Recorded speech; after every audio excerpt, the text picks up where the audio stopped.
안녕하십니까, 시트헌터입니다. 오늘은 소일항은 유달리 다른 항보다 백탁이 잘 오는데요, 그 이유에 대해서 한번 알아보겠습니다. 보통 우리가 사용하는 소일은 어떻습니까? 토라는 화산토와 클레이라는 점토를 가지고 만듭니다. 그러면 이 화산토에는 뭐가 있나요? 당연히 유기물이 많이 들어가 있습니다.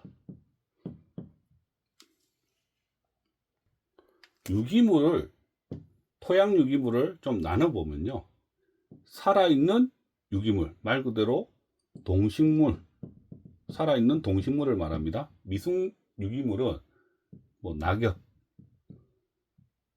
그러니까 죽었는데 부패가 좀 덜 되는 거, 그리고 비유식, 부식은 미숙과 부식의 차이입니다. 부식은 뭔가요? 휴머스,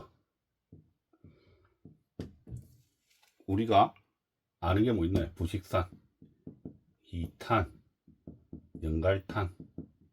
그래서 우리가 소일에 보통 뭐가 많나요?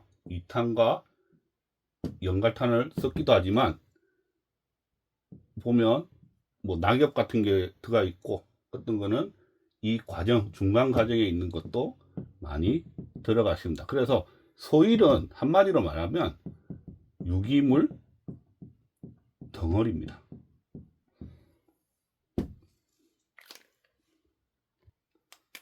따라서 우리가 소일항을 이렇게 세팅을 하면 소일항의 특징은 뭡니까? 첫 번째, 암모니아가 나온다. 두 번째 뭡니까? 물을 연소화시킨다.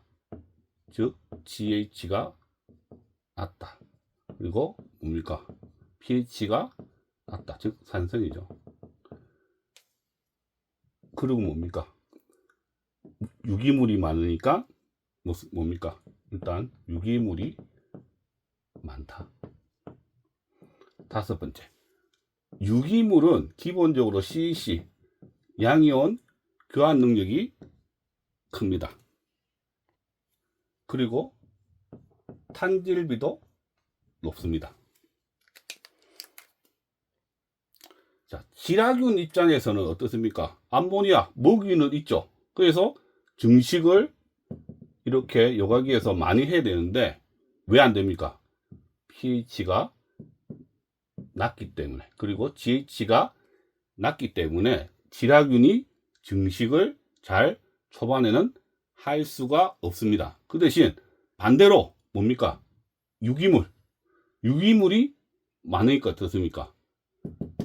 그 유기물을 에너지원이나 탄소원으로 하는 종속 영양세균이 많을 수밖에 없죠. 그래서 자연적으로 뭐입니까? 백탁이 오는 거죠. 근데 여기서 하나 더 보자면, 새우깡, 특히 새우깡을 세팅하시는 분들 중에서 보면 위에 또 미생물 파우더 같은 이런 파우더를 뿌려줍니다.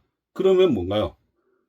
탄질비도 높은데 위에 이런 미강가루가 주 원료인 미생물 파우더를 하니까 어떻습니까? 탄질비가 올라가죠. 그렇죠? 그러면 백탁을 넘어서 뭐가 생깁니까? 슬러지. 그러면 즉 부동화가 일어난다는 거죠. 그래서 제가 전에 한번 설명을 드렸을 겁니다. 초반에 암모니아를 제거를 하기 위해서 대량 환수를 할지 아니면 미생물 파우더를 이렇게 뿌려서 부동화를 이용을 할지 선택을 한다면 저는 뭘 선택했나요? 대량 환수를 선택을 했습니다. 그렇죠? 그래서 초반에 우리가 흔히 이 소일항에서는 백탁은 너무 당연한 현상입니다. 왜? 백탁은 종속영양세균이고 지라균은 독립영양세균인데 박테리아의 균형이 어떻습니까? 종속영양세균 쪽으로 기울었죠. 그리고 유지되는 어항도 어떻습니까? 질산화가 잘, 그러니까 물이 연소화되고 pH가 낮기 때문에 어떻습니까? 질산화가, 질화균이 잘 증식도 못하지만 질산화도 못하죠. 그래서 사실 이런 소유량은 우리가 요가력은 사실 간단합니다. 그래서 우리가 박테리아제를, 그러니까 딸파 같은 박테리아제를 이 소유량에 넣었더니 백탁이 오더라. 그 말은 다른 말로 뭡니까? 아직까지 초기라면 물잡이가 덜 됐거나 아니면 오랫동안 유지하는 어항이면, 아, 지금 내 어항이 유기물이 많고 지금 좀 간단하구나 라고 생각을 해 주시면 됩니다. 뭐 다른 거 생각하실 건 없습니다. 그렇게만 생각을 해 주시면 됩니다. 따라서 소유량에 백탁이 왔다면 앞에서 말씀드렸던 백탁과 동일하기 때문에 똑같이 해주면 됩니다. 첫 번째 뭡니까?